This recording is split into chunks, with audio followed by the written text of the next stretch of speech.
বান্দরামি করলে সাজোয়া গাড়ি খেয়ে নেব, ফের স্বমহিমায় অনুব্রত। একসময় ভোটের মুখে গুড় বাতাসার দাওয়ায় দিতেন তিনি। এরপর গরু পাচার মামলায় জেল যাত্রা, মুক্তি পেয়ে নিজের গড়ে ফিরেছেন ঠিকই, তবে যেন কিছুটাও স্তিমিত হয়েছেন তিনি। ২৬-এর ভোটের মুখে ফের স্বমহিমায় কেষ্ট।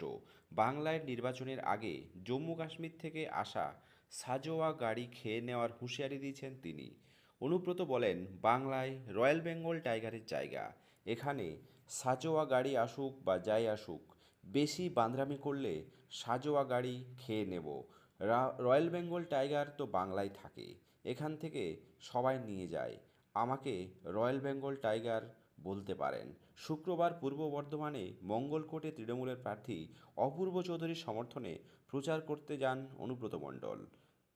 কাশনগরের ফুটবল মাঠে সভা করেন। বলেন, বাংলার রয়্যাল বেঙ্গল টাইগারের জায়গা। এখানে সাজোয়ার গাড়ি আসুক বা যাই আসুক, বেশি বান্দরামি করলে সাজোয়ার গাড়ি খেয়ে নেব। তার আরও হুঙ্কার, রয়্যাল বেঙ্গল টাইগার বাংলায় থাকে, এখান থেকে সবাই তাকে নিয়ে যায়। আমাকে রয়্যাল বেঙ্গল টাইগার বলতে পারেন। ২৬-এর নির্বাচনের হিংসামুক্ত করার বড় চ্যালেঞ্জ নির্বাচন কমিশনের। একাধিক ব্যবস্থাপনার পাশাপাশি বাংলায় এসেছে জম্মু কাশ্মীরের বুলেট প্রুফ গাড়ি। খাকি রঙের এই গাড়ি কাশ্মীরের ইট ও পাথর বৃষ্টির সময় রাস্তায় নামে। জঙ্গি দমন করতে সেখান থেকে গাড়ির কাজে লাগানো হয়। সীমান্তবর্তী এলাকায় আধা সামরিক বাহিনী, সিআরপিএফ ওই গাড়িতে থাকে। ভেতরে ৮ জন কমান্ডো থাকবেন, তাদের সঙ্গে থাকবে ৮৭ রাইফেল। ধোঁয়ার জন্য গাড়িতে থাকবে পৃথক পৃথক ব্যবস্থা। ইতিমধ্যেই রাজ্যের নানান প্রান্তে এই গাড়ির টহল দিতে দেখা গিয়েছে। কমিশন সূত্রে খবর, ভোটের সময় এই গাড়ি ব্যবস্থা করা হবে।